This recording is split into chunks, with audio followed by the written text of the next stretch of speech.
الحمدللہ رب العالمین والصلاة والسلام علی من لا نبی بعدہ وعلی آلہ وصحبہ اجمعین اما بعد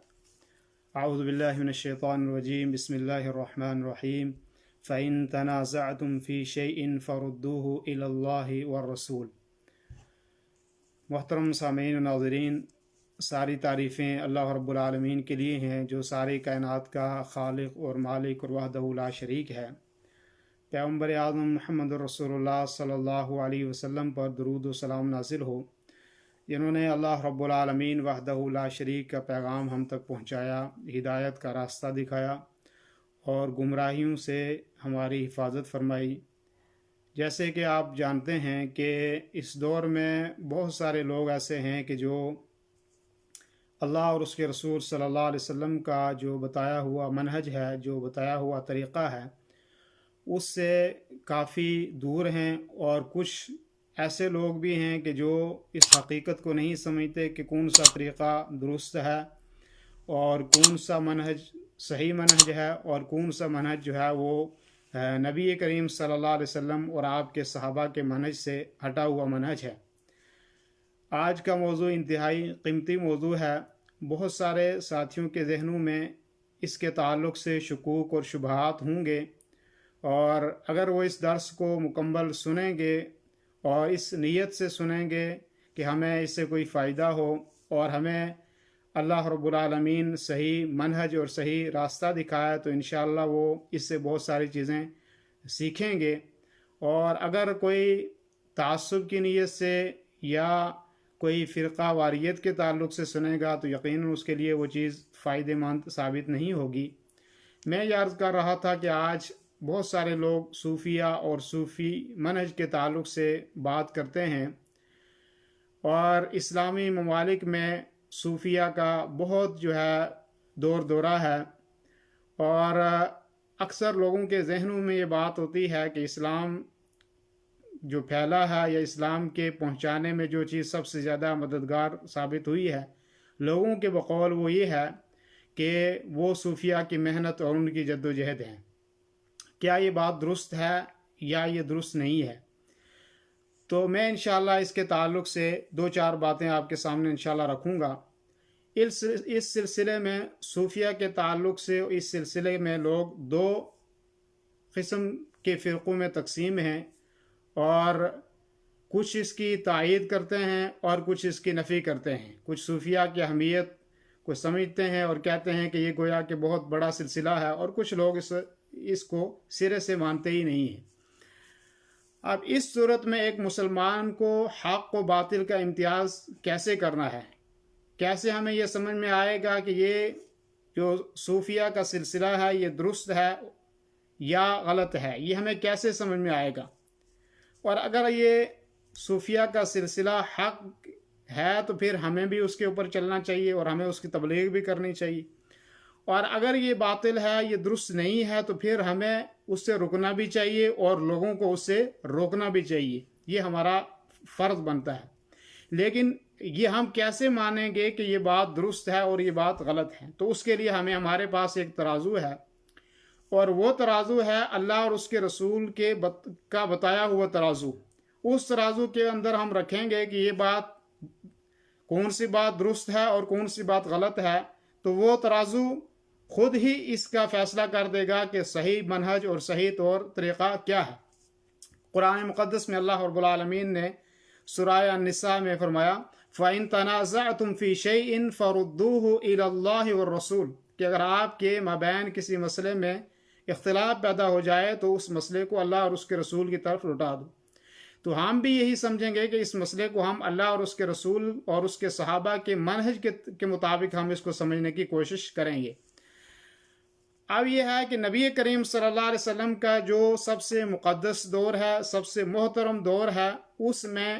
اس لفظ کا کوئی وجود نہیں تھا، اور نہ صوفیہ کا کوئی تصور آپ صلی اللہ علیہ وسلم کے دور میں موجود تھا، نہ صحابہ کرام اور تابعین کے دور میں اس کی کوئی شکل موجود نہیں تھی۔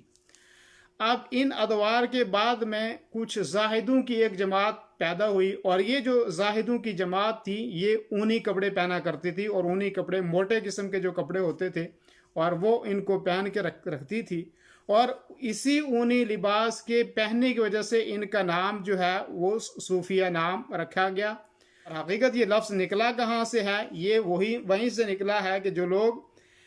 زاہدوں کی ایک جماعت نبی کریم صلی اللہ علیہ وسلم کے بہت بعد میں ایک جماعت کھڑی ہوئی اور وہ اونی قسم کا لباس پہنا کرتی تھی، اور اسی وجہ سے جو ہے ان کو صوفی کا لقب، اون جو ہے وہ عربی میں اس کو صوف کہتے ہیں، اور اس کی طرف ان کی نسبت کر کے ان کو صوفی جو ہے وہ کہا گیا۔ تو یہ لفظ جو ہے وہ اس سے لیا گیا ہے، صوفی سے۔ اسی لیے جب شیخ ابو الحسن ندوی اپنی کتاب کے اندر لکھتے ہیں، اور ان کی کتاب ہے ربانیہ لا رہبانیہ، اس کتاب میں یہ کہتے ہیں کہ کاش یہ صوفیہ لوگ جو ہے اپنا نام صوفیہ رکھنے کے بجائے تزکیہ اپنا نام رکھتے تو یہ زیادہ بہتر ہوتا۔ اور اس کی دلیل بھی انہوں نے قرآن مقدس میں دی کہ اللہ رب العالمین قرآن مقدس کے اندر فرماتا ہے وَيُعَلِّمُهُمُ الْكِتَابَ وَالْحِكْمَةَ وَيُزَكِّيهِمْ، سورہ بقرہ کی آیت ہے کہ نبی کریم صلی اللہ علیہ وسلم ان کو اللہ کی کتاب کی تعلیم دیتے ہیں، حکمت کی تعلیم دیتے ہیں، اور ان کا تزکیہ کرتے ہیں۔ تو شیخ ابو الحسن الندوی کہتے ہیں کہ اگر ان صوفیہ نے اپنا نام صوفیہ رکھنے کے بجائے یہ رکھا ہوتا تزکیہ تو یہ زیادہ مناسب ہوتا، اور اس کی دلیل قرآن مقدس میں بھی ملتی تھی کہ اللہ کے نبی صلی اللہ علیہ وسلم کو اللہ تعالیٰ نے قرآن مقدس کے اندر فرمایا کہ وَيُزَكِّيهِمْ، آپ ان لوگوں کا تزکیہ کریں۔ کہتے ہیں یہ نام رکھتے تو یہ زیادہ بہتر تھا۔ لیکن اس نام کا جب ظہور ہوا تو اسلام میں یہ نام تفرقے کا ایک سبب بنا، لوگوں میں جو آپ فرقہ بندی کی جو لہر کہتے ہیں وہ ایک لہر لوگوں کے اندر جو ہے وہ پیدا ہوئی۔ لیکن اس میں کوئی شک نہیں کہ جو اوائل صوفیہ تھے، جو شروع کے صوفی تھے، جن میں ابراہیم بن ادم اور بھی بہت سارے لوگ تھے، وہ بعد میں آنے والے صوفیہ سے کہیں زیادہ مختلف تھے۔ بعد کے جو صوفیہ ہیں ان میں شرک اور بدعات بہت زیادہ ہے، لیکن جو شروع والے صوفیہ تھے ان میں اتنی شرک اور بدعات نہیں تھی، لیکن بہت ساری چیزیں اللہ اور اس کے رسول کے منہج سے ان کے وہ بھی جو ہے ان کے اندر زیادہ تھی جو نہیں ہونی چاہیے، جو منہج رسول صلی اللہ علیہ وسلم سے مختلف تھی۔ اور جبکہ بعد والوں کا میں نے کہا کہ بعد والوں میں اس بدعت کا جو وہ زیادہ پھیلی اور زیادہ ان کے اندر آئی، اور آپ کو پتہ ہے کہ اللہ کے نبی صلی اللہ علیہ وسلم کا فرمان ہے ایاکم ومحدثات الامور، کہ لوگوں دین میں نئی چیزوں سے بچتے رہو، فإن كل محدثة بدعة وكل بدعة ضلالة، کہ ہر بدعت جو ہے وہ ایک نئی چیز ہے دین کے اندر، اور ہر نئی چیز دین کے اندر وہ گمراہی کا سبب بنتی ہے۔ تو اس لیے یہ جو طریقہ ان کو بدعت کا ایجاد کرنے کا تھا اس کی جو ہے اللہ کے نبی صلی اللہ علیہ وسلم نے نفی کی۔ انصاف کا اگر ہم تقاضا دیکھیں، اور اگر ہم انصاف کے ذریعے سے انصاف کے ترازو میں اس سارے چیز کی لانے کی ہم کوشش کریں، تو ہم یہ سمجھتے ہیں کہ صوفیہ کی تعلیمات اسلام کے ترازو میں اگر ہم رکھ دیں گے اور اس کو پہچاننے کی کوشش کریں گے تو آپ خود ہی فیصلہ کر لیں گے کہ کون سا طریقہ اور کون سا منہج درست ہے اور کون سا طریقہ اور منہج درست نہیں ہے۔ اس کے بعد صوفیہ کے مختلف جو ہیں وہ نام ہیں اور مختلف ان کے سلسلے ہیں، جیسے کہ ایک سلسلہ ہے تیجانیہ، ایک سلسلہ ہے قادریہ، اور اسی طریقے سے ایک سلسلہ شاذلیہ، ایک رفاعیہ، اور تقریباً 5واں جو سلسلہ ہے وہ سہروردیہ، پھر نقش بندیہ اور چشتیہ اور وغیرہ وغیرہ جو سلسلے ان کے ہیں۔ جیسے کہ ہندوستان اور پاکستان میں زیادہ تر جو قادریہ، سہروردیہ، نقش بندیہ، چشتیہ، یہ سلسلے زیادہ جو ہیں ہندوستان اور پاکستان میں زیادہ تر جو ہیں وہ پائے جاتے ہیں۔ لیکن عربوں کے ہاں جیلانی ہے یا رفاعی ہے یا اس طرح کے اور بھی بہت سارے جو سلسلے ہیں وہ ان کے ہاں پائے جاتے ہیں۔ اب ان فرقوں میں سے ہر ایک یہی کہتا ہے کہ میں حق کے اوپر ہوں اور دوسرا باطل میں۔ یہ خود آپس میں جو فرقے میں نے بتائے ہیں کہ کوئی تیجانی ہے تو کوئی قادری ہے، کوئی شاذلی ہے، کوئی رفاعی ہے، کوئی سہروردی ہے، نقش بندی ہے، چشتی ہے، یہ ان میں سے ہر فرقہ اپنے آپ کو ایک کہتا ہے میں صحیح ہوں اور دوسرا کہتا ہے کہ میں صحیح ہوں، اور ایک اپنے آپ کو حق پر کہتا ہے اور دوسرے کو باطل کہتا ہے، جبکہ اللہ رب العالمین نے مسلمانوں کو فرقہ بندی میں تقسیم ہونے سے روکا ہے اور فرقہ بندی کی اللہ اور اس کے رسول نے نفی کی ہے۔ اور اللہ تعالیٰ نے قرآن مقدس میں فرمایا وَلَا تَكُونُوا مِنَ الْمُشْرِكِينَ مِنَ الَّذِينَ فَرَّقُوا دِينَهُمْ وَكَانُوا شِيَعًا كُلُّ حِزْبٍ بِمَا لَدَيْهِمْ فَرِحُونَ، کہ آپ ان لوگوں میں سے نہ ہو جائیے کہ جنہوں نے دین کے اندر جو ہے وہ ٹکڑے ٹکڑے دین کو کر دیا اور ٹکڑوں ٹکڑوں میں منقسم ہو گئے، اور ہر فرقہ اپنے ہاں خوش ہے کہ میں ہی جو ہے وہ صحیح راستے کے اوپر ہوں۔ تو اللہ تعالیٰ نے اور اس کے رسول صلی اللہ علیہ وسلم نے دین میں نئی نئی چیز ایجاد کرنے سے اور دین میں جو ہے نئے طریقے ایجاد کرنے سے اللہ اور اس کے رسول صلی اللہ علیہ وسلم نے اس چیز کی جو ہے وہ نفی کی ہے۔ صوفیہ جو ہیں وہ اللہ رب العالمین کے علاوہ نبیوں، ولیوں اور اسی طریقے سے جو زندہ لوگ ہیں، جو وفات پا چکے ہیں مردے، ان سے مدد مانگتے ہیں، اور ان کہتے ہیں جیسے کہ آپ نے سنا ہوگا کہ اے جیلانی، جیسے جیلانی عبد القادر جیلانی رحمہ اللہ کی طرف جو ہے وہ نسبت کر کے کہتے ہیں، اور آپ نے اکثر و بیشتر دیکھا ہوگا جب کسی مصیبت کے وقت، پریشانی کے وقت ہوتے ہیں تو وہ کیا کہتے ہیں کہ یا غوث۔ غوث سے ان کی مراد یہ ہوتی ہے کہ شیخ عبد القادر جیلانی رحمہ اللہ ہماری مدد کریں، یا کہتے ہیں کچھ لوگ کہتے ہیں یا رفاعی، یا ایسے ہی کچھ لوگ مصیبت کے وقت کہتے ہیں یا رسول اللہ ہماری مدد کریں۔ تو یہ اللہ تعالیٰ کو پکارنے کے بجائے زیادہ کس کو پکارتے ہیں؟ اپنے صوفیہ اور ان کا جو شیخ ہے ان کو پکارتے ہیں، اللہ تعالیٰ کی ذات کو ایسے حالات میں وہ زیادہ نہیں پکارتے ہیں۔ اور جب کہ اللہ رب العالمین قرآن مقدس میں کہتا ہے کہ آپ ایسے لوگوں کو نہ پکاریں کہ جو آپ کو کوئی نفع اور نقصان نہیں دے سکتے ہیں۔ اللہ تعالیٰ فرماتا ہے وَلَا تَدْعُ مِن دُونِ اللَّهِ مَا لَا يَنفَعُكَ وَلَا يَضُرُّكَ فَإِن فَعَلْتَ فَإِنَّكَ إِذًا مِّنَ الظَّالِمِينَ، کہ فرمایا کہ آپ اللہ کے علاوہ کسی کو نہ پکارو، اور ان لوگوں کو اللہ کے علاوہ نہ پکارو کہ جو نہ آپ کو نفع دے سکتے ہیں اور نہ نقصان دے سکتے ہیں، اور اگر آپ ایسا کرو گے یعنی اللہ تعالیٰ کے علاوہ کسی کو آپ پکارو گے تو آپ ظالموں میں سے ہو جاؤ گے۔ سورہ یونس کی آیت نمبر 106 ہے۔ اسی طریقے سے جو دعا ہے، کسی کو پکارنا ہے، یہ ایسی ہی ایک عبادت ہے جیسے کہ نماز عبادت ہے، اور نماز جب دوسرے کے لیے درست نہیں ہے تو پکارنا بھی اللہ رب العالمین کے علاوہ کسی دوسرے کے لیے درست نہیں ہے، اور اسی لیے یہ پکارنا یہ دعا ہے۔ اور اللہ تعالیٰ نے، اللہ کے نبی صلی اللہ علیہ وسلم نے ترمذی کی روایت میں الدعاء والعبادہ، کہ دعا جو ہے وہ عبادت ہے، اور عبادت جو ہے اللہ تعالیٰ کے علاوہ نہیں ہو سکتی۔ اور اسی لیے میں یہ کہہ رہا ہوں کہ یہ جو صوفیہ اور یہ لوگ ہیں یہ اللہ تعالیٰ کے علاوہ جو ہے نبیوں کو، صالحین کو، شہیدوں کو، ولیوں کو، یہ چاہے زندہ ہیں ان کو بھی پکارتے ہیں مصیبت کے وقت، اور مردہ ہیں تو ان کو بھی پکارتے ہیں، اور یہ منہج اللہ اور اس کے رسول صلی اللہ علیہ وسلم کے طریقے کے خلاف ہے، اور یہ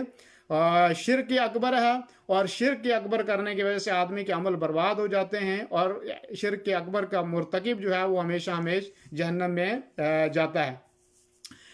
صوفیہ میں سے کچھ صوفیہ کے یہ عقائد ہیں کہ جو ابدال ہیں ان کے ہاں کچھ یہ سلسلے ہیں، کہتے ہیں کہ ابدال ہیں اور اقطاب ہیں اور اولیاء ہیں، کہ یہ اللہ رب العالمین کے معاملات میں تصرف کرتے ہیں،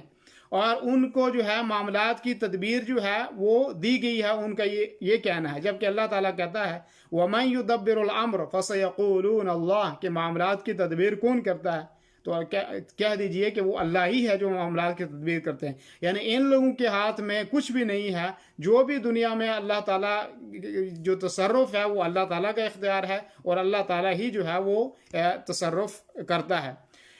بعض لوگ جو ہیں آپ صوفیہ میں سے وہ مصیبت کے نزول کے وقت جو ہے وہ غیر اللہ کی طرف رجوع کرتے ہیں اور ان کو پکارتے ہیں، جیسے کہ میں نے پہلے بھی کہا کہ اللہ تعالیٰ فرماتا ہے وَإِن يَمْسَسْكَ اللَّهُ بِضُرٍّ فَلَا كَاشِفَ لَهُ إِلَّا هُ وَإِن يَمْسَسْكَ بِخَيْرٍ فَهُوَ عَلَى كُلِّ شَيْءٍ قَدِيرٌ، کہ اگر اللہ تعالیٰ جو ہے کسی کے ساتھ نقصان کا ارادہ کرے تو اس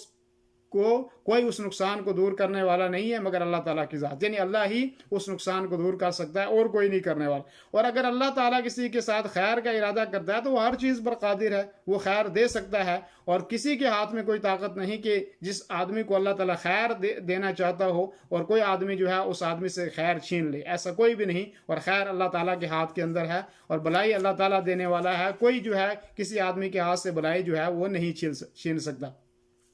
زمانہ جاہلیت میں لوگ اللہ تعالیٰ کے علاوہ اپنے جو معبودان باطلہ تھے ان کو پکارا کرتے تھے، اور لیکن ان کے ہاں ایک شکل یہ تھی کہ وہ صرف ایسے وقت میں پکارتے تھے کہ جب وہ خوشی کے اندر ہوں۔ قرآن مقدس نے اس کا ذکر کیا کہ جب وہ ان کی کشتیاں سمندر کے اندر ہوتی تھیں اور ڈگمگانے لگتی تھیں اور پریشان ہوتے تھے تو اس وقت وہ کہتے تھے کہ اب اس مصیبت سے نکالنے والی ذات صرف اور صرف اللہ تعالیٰ کی ذات ہے۔ دعوا اللہ مخلصین لہ الدین، خالص اللہ رب العالمین وحدہ لا شریک کو پکارتے تھے، لیکن جب اس مصیبت سے باہر آ جاتے تھے تو اس کے بعد جو ہے وہ اپنے جو معبودان باطلہ مکہ میں مشہور تھے ان کو بھی جو ہے وہ ساتھ میں پکارا کرتے تھے۔ لیکن آج کا مسلمان وہ شرک کے اندر زیادہ آگے ہے زمانہ جاہلیت کے لوگوں سے بھی۔ اس کی سب سے بڑی وجہ ہے کہ وہ لوگ صرف آسانی کے وقت اپنے معبودان باطلہ کو اللہ کے علاوہ پکارا کرتے تھے، لیکن آج کا مسلمان چاہے آسانی ہو، چاہے مشکل ہو، چاہے کیسا بھی وقت ہو، انہوں نے پکارنا ہے تو صرف اللہ کے علاوہ پکارنا ہے۔ کس کو پکارنا ہے؟ صالحین کو پکارنا ہے مدد کے لیے، ولیوں کو پکارنا ہے، نبیوں کو پکارنا ہے، شہیدوں کو پکارنا ہے۔ اس طریقے سے آج کے لوگ زیادہ شرک میں بڑے ہوئے ہیں زمانہ جاہلیت کے لوگوں سے بھی، تو اس لیے ہمیں اس چیز سے بھی بچنا چاہیے۔ ایسے ہی بعض صوفیہ کا یہ عقیدہ ہے کہ وحدت الوجود کا عقیدہ ہے، اور ان کے ہاں خالق اور مخلوق کا کوئی تصور نہیں ہے۔ یہ جو صوفیہ وحدت الوجود کا جو عقیدہ ہے جن کا، ان کے ہاں خالق اور مخلوق کا کوئی تصور نہیں ہے، یعنی اللہ اور اللہ کی جو مخلوق ہے اس کا کوئی تصور نہیں، بلکہ ان کے ہاں سب ہی الہ ہیں اور سب ہی مخلوق ہیں۔ ان کے ہاں اللہ کا اور مخلوق کا کوئی تصور نہیں ہے۔ اور جو ان کا سب سے بڑا صوفیہ کا لیڈر ہے ابن عربی، ایک ابن العربی ہے الف لام کے ساتھ، اور ایک ابن عربی ہے جو دمشق کے اندر مدفون ہے، اور وہ اپنے ایک شعر کے اندر کہتا ہے کہ العبد رب والرب عبد، کہ بندہ جو ہے وہ رب ہے اور رب ہی جو ہے وہ بندہ ہے۔ یعنی ان کے ہاں اللہ اور مخلوق میں کوئی تصور نہیں ہے۔ ان کے ہاں جو ہے وہ رب بھی جو ہے اللہ بھی اور مخلوق میں کوئی فرق محسوس نہیں کرتے کہ دونوں چیزیں ایک ہیں۔ اور اسی لیے وہ کہتا ہے کہ یا لیت شعری من المکلفی، کاش مجھے معلوم ہوتا کہ مکلف کون ہے۔ ان کو اس کو پتہ ہی نہیں کہ اللہ کون ہے اور مخلوق کون ہے۔ اور یہ صوفیہ کا ایک عقیدہ ہے کہ وحدت الوجود کا یہ عقیدہ ہے کہ جس میں وہ خالق اور مخلوق کا کوئی تصور نہیں جانتے ہیں، کہ وہ یہ فرق ہی نہیں کرتے کہ اللہ کون ہے اور مخلوق کون ہے، سب کو وہ برابر ہی جو ہے وہ تسلیم کرتے ہیں۔ اور جو سب سے بڑا اس عقیدے کا موجد ہے وہ ابن عربی ہے جو دمشق کے اندر مدفون ہے، اور وہ سب سے بڑا صوفی اور سب سے بڑا جاہل، اور دین سے وہ بہت دور تھا۔ اور آج ہمارے مسلمان جو ہیں اس کے نام پہ بہت سارے پروگرام کرواتے ہیں، بہت ساری محفلیں منعقد کرتے ہیں، بہت زیادہ اس کو جو ہے اعزاز دیتے ہیں کہ وہ بہت بڑا کوئی آدمی تھا، حالانکہ وہ دین سے کوسوں دور تھا، اور اس کو دین کا کوئی علم نہیں تھا۔ اس کے ہاں اللہ اور مخلوق کا تصور نہیں تھا جب، تو باقی دین کی باتیں آپ چھوڑ لیں۔ اسی طریقے سے صوفیہ جو ہے زندگی میں دنیا سے اس چیز کی تلقین کرتے ہیں کہ دنیا سے بے رغبتی کر لو جی، دنیا کو چھوڑ دو، آپ دنیا کی طلب میں زیادہ نہ رہو، اور زہد کی دعوت دیتے ہیں۔ اور پھر اسبابی زندگی جو ہے ان کو ترک کرنے کا اسباب جو ہے وہ کہتے ہیں کہ جیسے ہم رزق کی تلاش میں نکلتے ہیں، رزق تلاش کرتے ہیں، کہتے ہیں جی آپ اس کو چھوڑ دو، اللہ پہ بھروسہ کر لو۔ اللہ تعالیٰ کے نبی صلی اللہ علیہ وسلم یہ کہتے ہیں کہ آپ اسباب تلاش کرو اور اس کے بعد اللہ کی ذات کے اوپر بھروسہ کرو، لیکن یہ کہتے ہیں کہ آپ اسباب کو تلاش ہی نہ کرو۔ ایسے ہی صوفیہ جو ہیں، بڑے بڑے صوفیہ ہیں، وہ جہاد کے قائل نہیں ہیں کہ جہاد کوئی چیز اسلام میں نہیں۔ اسی لیے جب بڑے بڑے صلاح الدین ایوبی کا دور آیا، جب مجاہدین صفوں میں لڑ رہے تھے اور یہ بیٹھ کے اپنے گھروں میں سوچ رہے تھے کہ کون کیا ہے اور کون کیا نہیں ہے، تو اس لیے یہ جو ہے دنیا سے بے رغبتی کا بھی کہتے ہیں، اسباب زندگی ترک کرنے کا کہتے ہیں، جہاد جیسی چیز کو ترک کرنے کا کہتے ہیں، جبکہ اللہ تعالیٰ قرآن مقدس میں کیا فرماتا ہے، وَابْتَغِ فِي مَا آتَاكَ اللَّهُ الدَّارَ الْآخِرَةَ وَلَا تَنْسَ نَصِيبَكَ مِنَ الدُّنْيَا۔ سورہ قصص میں اللہ کہتا ہے کہ لوگوں اپنا جو دنیا میں حق ہے اس کو تلاش کرو دنیا کی زندگی میں، اور اپنے جو دنیا کا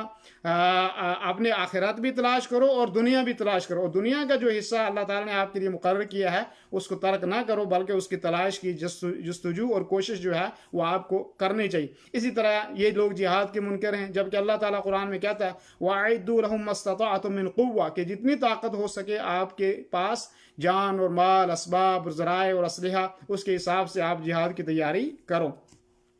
بعض صوفیہ جو ہیں وہ اپنے مشائخ کو احسان کا درجہ دیتے ہیں۔ احسان کیا ہے؟ کہ احسان یہ ہے کہ جب آدمی اللہ تعالیٰ کی عبادت کرے یا نماز پڑھے تو یہ سمجھے کہ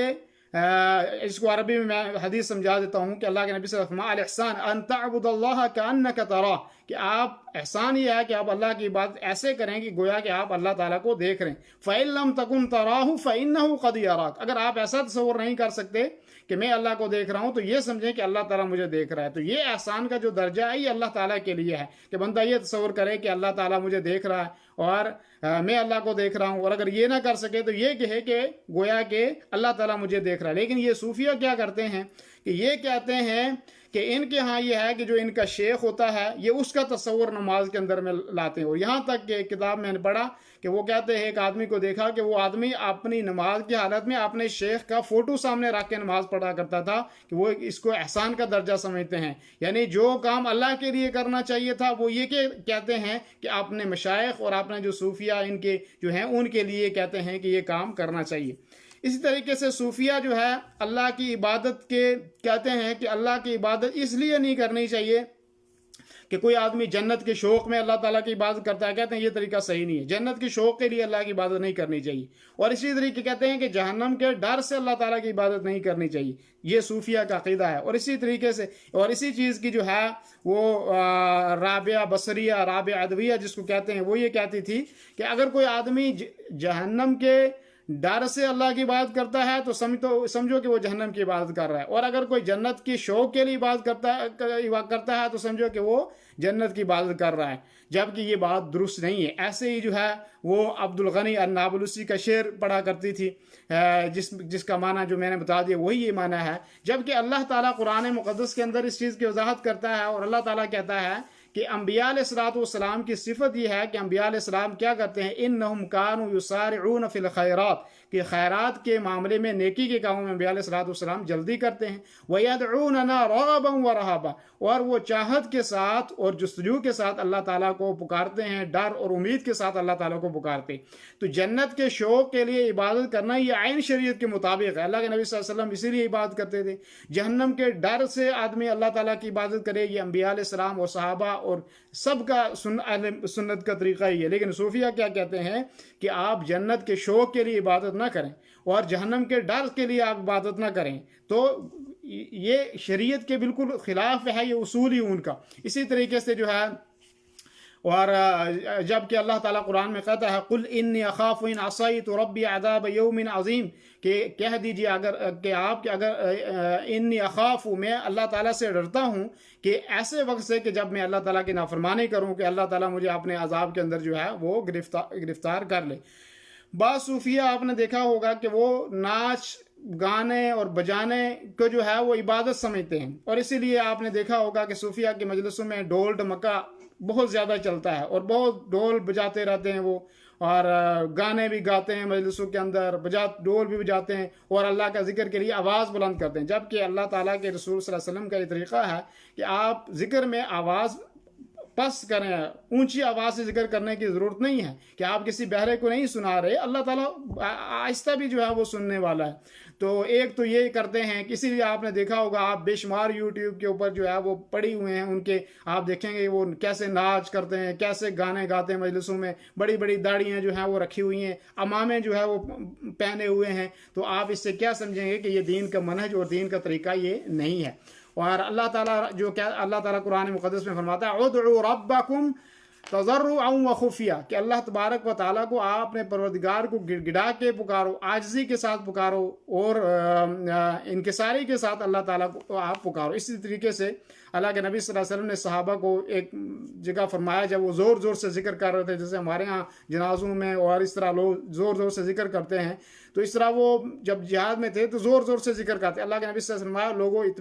اطمینان رکھو، اپنے اوپر رحم کرو، آپ کسی بہرے کو نہیں سنا رہے اور کسی غائب کو نہیں سنا رہے ہو، آپ جس کو سنا رہے وہ سننے والا ہے اور وہ قریب ہے اور وہ آپ کے ساتھ ہے، یعنی اگر آپ اللہ تعالیٰ کو یاد کر رہے ہو تو اللہ تعالیٰ جو ہے وہ بہت قریب پہ ہے اور وہ بہت سننے والا ہے اور وہ آپ کے ساتھ ہے، تو اس لیے آپ کو زور زور سے چلانے کی ضرورت نہیں ہے۔ یہ لوگ جو ہے زور زور سے چلا کے باتیں کرتے ہیں، زور زور سے چلاتے ہیں، اور بلکہ اس کو اپنا مشغلہ جو ہے وہ سمجھتے۔ اسی طریقے سے آپ نے دیکھا ہوگا کہ صوفیہ کی جو مجلسیں ہوتی ہیں ان میں وہ بڑے شوق سے جو ہے شراب اور مستی کا تذکرہ کرتے ہیں، اور اسی طریقے سے جو ان کا شاعر ابن فارس تھا اس کی عربی کے بہت سارے اشعار ہیں جس میں وہ شراب کو بہت جو ہے کہتا ہے کہ اس کا ترجمہ میں کہہ دیتا ہوں کہ کہتا ہے کہ شراب کا پیالہ لاؤ اور ہمیں جام پلاؤ، ٹھیک ہے نا۔ ان کے ہاں شراب پینا بھی کوئی بڑا عیب اور معیوب چیز نہیں سمجھی جاتی، شوق سے جو ہے وہ اس کام کو وہ کرتے ہیں۔ اور اسی طریقے سے بعض لوگ صوفیہ جو ہیں وہ مسجدوں کے اندر بھی جو ہے شراب کا تذکرہ کرتے ہیں اور اس کی بات کرتے ہیں، جبکہ مسجدیں جو ہیں وہ اس لیے نہیں ہیں، مسجدیں اللہ تعالیٰ کی عبادت کے لیے ہیں، اللہ تعالیٰ کے ذکر کے لیے ہیں۔ اللہ تعالیٰ قرآن کے اندر فرماتا ہے یا ایھا الذین آمنوا انما الخمر والمیسر والانصاب والازلام رجس من عمل الشیطان فاجتنبوہ لعلکم تفلحون، کہ ایمان والو شراب اور جوا اور تھان اور فال نکالنے، بانسے اور جو بانسے کے تیر ہوتے ہیں، یہ سب فرمایا کہ یہ سب گندگی کی چیزیں ہیں اور یہ شیطانی کام ہے، ان سے آپ جو ہے وہ دور رہو، ٹھیک ہے نہیں۔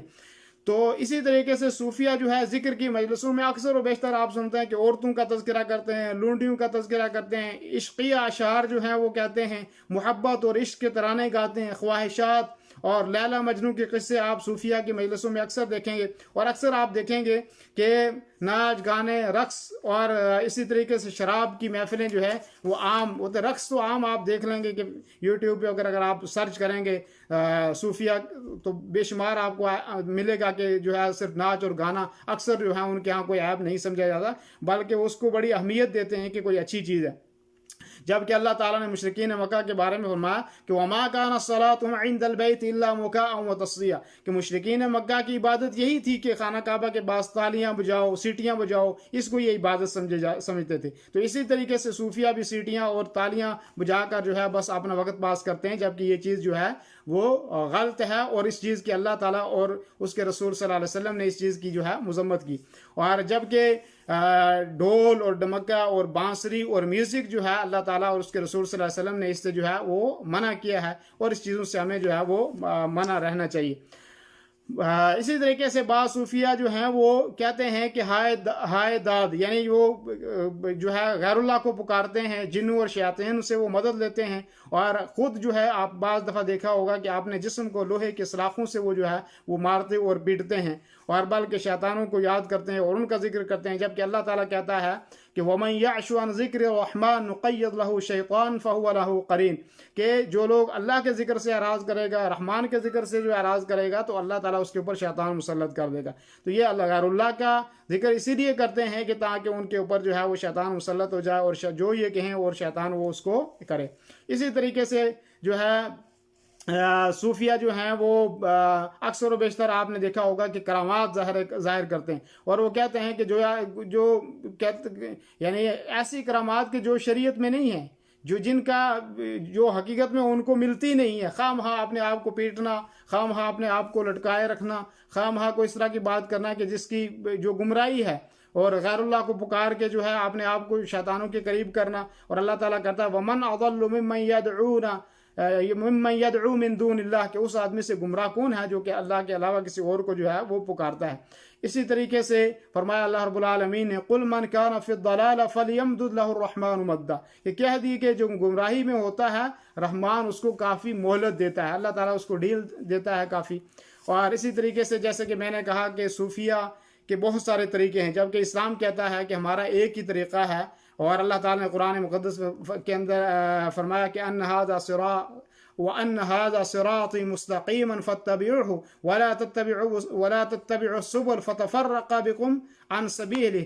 ذَلِكُمْ وَصَّاكُمْ بِهِ لَعَلَّكُمْ تَتَّقُونَ، کہ اللہ تعالیٰ کہتا ہے کہ یہی میرا سیدھا راستہ ہے، اس کی پیروی کرو، بہت سارے راستوں کی پیروی نہ کرو۔ اگر بہت سارے راستوں کی پیروی کرو گے تو آپ اصل جو راستہ ہے اس سے بھی آپ جو ہے وہ بھٹک جاؤ گے۔ تو اس لیے اللہ تعالیٰ کہتا ہے کہ فرقہ بندی سے منع کرتا ہے، جبکہ صوفیہ کے ہاں بہت سارے فرقے ہیں، جیسے کہ میں نے بتایا کہ تیجانیہ ہے، شاذلیہ ہے، نقشبندیہ ہے، سہروردیہ ہے، قادریہ ہے، بے شمار ان کے جو ہیں وہ سلسلے ہیں۔ اسی طریقے سے ان کا یہ عقیدہ ہے کہ اللہ تعالیٰ کے علاوہ جو صوفیہ ہیں وہ غائب جانتے ہیں، کہتے ہیں کہ ہمارے شیخ اگر کتابیں پڑھیں گے تو کہتے ہیں فلاں جگہ تھا، اس کو یہاں علم ہو گیا، میرے بارے میں یہ علم اس کو ہو گیا۔ یہ کہتے ہیں کہ صوفیہ بھی غائب جانتے ہیں، جبکہ اللہ تعالیٰ قرآن مقدس میں فرماتا ہے قُلْ لَا يَعْلَمُ مَنْ فِي السَّمَاوَاتِ وَالْأَرْضِ الْغَيْبَ إِلَّا اللَّهُ، کہ اللہ تعالیٰ کے علاوہ کوئی غائب نہیں جانتا ہے، غائب تو صرف اللہ تعالیٰ کی ذات جانتا ہے، اللہ تعالیٰ کی ذات جانتی ہے۔ اسی طریقے سے فرمایا لَا يَعْلَمُ الْغَيْبَ إِلَّا اللَّهُ، کہ طبرانی کی روایت ہے کہ غائب اللہ ہی جانتا ہے، اللہ کے علاوہ کوئی غائب جو ہے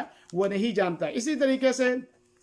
صوفیہ کا یہ عقیدہ ہے، صوفیہ کہتے ہیں کہ محمد صلی اللہ علیہ وسلم جو ہے ان کو اللہ تعالیٰ نے اپنے نور سے پیدا کیا ہے، جبکہ یہ بات غلط ہے، قرآن کے خلاف ہے۔ قرآن کہتا ہے قل انما انا بشر مثلکم یوحی الیہ، کہ نبی صلی اللہ علیہ وسلم آپ کہہ دیجئے کہ میں بشر ہوں، اور قرآن کا یہی عقیدہ ہے، نبی کریم صلی اللہ علیہ وسلم کا یہی عقیدہ ہے، صحابہ کا یہی عقیدہ ہے، تابعین، طب تابعین اور اس کے بعد آنے والے سلف کا یہی عقیدہ ہے، جبکہ صوفیہ کہتے ہیں کہ نبی صلی اللہ علیہ وسلم جو ہے وہ اللہ تعالیٰ کا نور ہیں، اور یہ عقیدہ قرآن کے بھی خلاف ہے، نبی صلی اللہ علیہ وسلم کے بھی عقیدے کے خلاف ہے، صحابہ، تابعین اور اس کے بعد جتنے بھی سلف آئے ان کے سب کے جو ہے وہ یہ عقیدہ خلاف ہے۔ اسی طریقے سے صوفیہ کا یہ عقیدہ ہے کہ نبی صلی اللہ علیہ وسلم کو اللہ تعالیٰ، نبی صلی اللہ علیہ وسلم کے لیے ساری دنیا کو اللہ تعالیٰ نے پیدا کی، یعنی یہ ساری دنیا کس کے لیے پیدا کی گئی ہے؟ کہتے ہیں کہ یہ نبی صلی اللہ علیہ وسلم کے لیے پیدا کی، جبکہ یہ بات غلط ہے۔ اللہ تعالیٰ قرآن میں کہتا ہے کہ یہ فرمایا، اللہ تعالیٰ کہتا ہے کہ میں نے جنوں اور انسانوں کو اپنی عبادت کے لیے پیدا کیا ہے، اور یہ کہتے ہیں کہ یہ صرف نبی کریم صلی اللہ علیہ وسلم کے لیے جو ہے وہ پیدا کیا ہے۔ اللہ تعالیٰ نے قرآن میں فرمایا اذ قال ربک للملائکہ انی خالق بشرا من طین، کہ میں جو ہے فرشتوں سے، اللہ تعالیٰ نے کہا کہ میں ایک انسان، مٹی سے انسان کو پیدا کرنے والا ہوں، ٹھیک ہے، مٹی سے انسانوں کو پیدا کیا، اور کس لیے پیدا کیا؟ تاکہ وہ اللہ تعالیٰ کے جو ہے وہ عبادت کریں، اور اس لیے اللہ نے اپنی عبادت کے لیے دنیا کو پیدا کیا، نہ کہ نبی صلی اللہ علیہ وسلم کے لیے۔ اور اللہ تعالیٰ نے قرآن میں نے پہلے بھی کہہ دیا، اللہ تعالیٰ قرآن میں فرماتا وما خلقت الجن والانس الا لیعبدون، کہ جنوں اور انسانوں کو اللہ تعالیٰ نے صرف اپنے عبادت کے لیے پیدا کیا ہے، نہ کہ جو ہے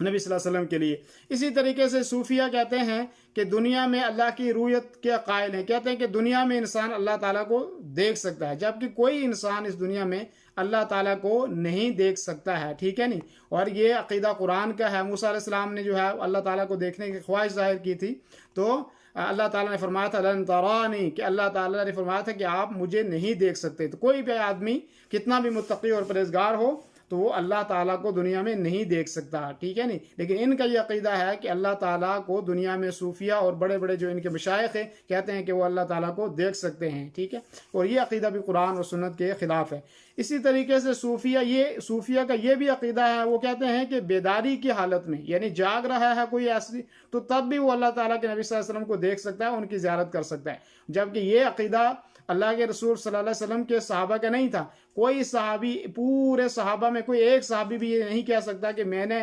جاگتے ہوئے اللہ کے نبی صلی اللہ علیہ وسلم کو دیکھا، کوئی یہ نہیں کہہ سکتا، جبکہ یہ صوفیہ کہتے ہیں۔ بعض دفعہ اللہ کے رسول صلی اللہ علیہ وسلم کی قبر مبارک پر آتے ہیں تو کہتے ہیں کہ ہم جو ہے ہم نے اللہ کے نبی صلی اللہ علیہ وسلم سے ہاتھ ملایا، اللہ کے نبی صلی اللہ علیہ وسلم کو ہم نے دیکھا قریب سے، تو یہ جاگتے ہوئے بھی اللہ کے نبی صلی اللہ علیہ وسلم کی رؤیت کے خلاف ہے، جبکہ یہ عقیدہ بھی ان کا جو ہے وہ قرآن اور سنت کے خلاف ہے۔ اسی طریقے سے بعض صوفیہ کہتے ہیں ہم ڈائریکٹ اللہ تعالیٰ سے علم حاصل کرتے ہیں، یعنی نبی صلی اللہ علیہ وسلم کو اللہ تعالیٰ جبریل امین کے ذریعے قرآن کریم پہنچا رہا تھا اور سکھا رہا تھا، جبکہ صوفیہ کیا کہتے ہیں کہ ہم بغیر کسی واسطے کے اللہ تعالیٰ سے ڈائریکٹ جو ہے وہ علم حاصل کرتے ہیں، اور یہ عقیدہ بھی ان کا جو ہے وہ قرآن و سنت کے جو ہے وہ صریح خلاف ہے۔ اسی طریقے سے جو ہے اور بھی بہت سارے صوفیہ کے جو عقائد ہیں وہ ہیں کہ ناچ گانے اور محفلیں جو میں نے کہا کہ منعقد کرتے ہیں۔ اسی طریقے سے جو ہے وہ صوفیہ کہتے ہیں کہ بزرگوں کی قبروں سے جو لوگ فوت ہو گئے ہیں، دنیا سے چلے گئے ہیں، ان کی قبروں سے تبرک حاصل کرتے ہیں، ان کی قبروں کا طواف کرتے ہیں، اور ان کے لیے جانور ذبح کرتے ہیں، اور ان سے مدد مانگتے ہیں، اولاد مانگتے ہیں۔ یہ چیز تو عام ہے، آپ اپنے اپنے علاقوں میں دیکھیں کہ کیسے کیسے لوگ بزرگوں کی قبروں کا طواف کرتے ہیں، وہاں جانور ذبح کرتے ہیں، ان سے مدد مانگتے ہیں اور ان سے اولاد مانگتے ہیں، جبکہ یہ جو ہے وہ شرک ہے، اور باقاعدہ طور پہ دور دور تک جاتے ہیں ان کی قبروں کی زیارت کے لیے، جیسے کہ ہندوستان میں اجمیر اور اسی طریقے سے لاہور اور پتہ نہیں کہاں کہاں خصوصی طور پہ سفر باندھ کے جاتے ہیں کہ ہم نے اس بزرگ کی قبر کی زیارت کرنی، جبکہ اللہ تعالیٰ اللہ تعالیٰ کے نبی صلی اللہ علیہ وسلم کا فرمان ہے کہ لا تشد الرحال الا الى ثلاثه مساجد المسجد الحرام ومسجد هذا والمسجد الاقصى، کہ اگر آپ نے ثواب کی نیت سے کہیں پہ سفر کرنا ہے تو صرف 3 جگہ آپ ثواب کی نیت سے سفر کر سکتے ہیں،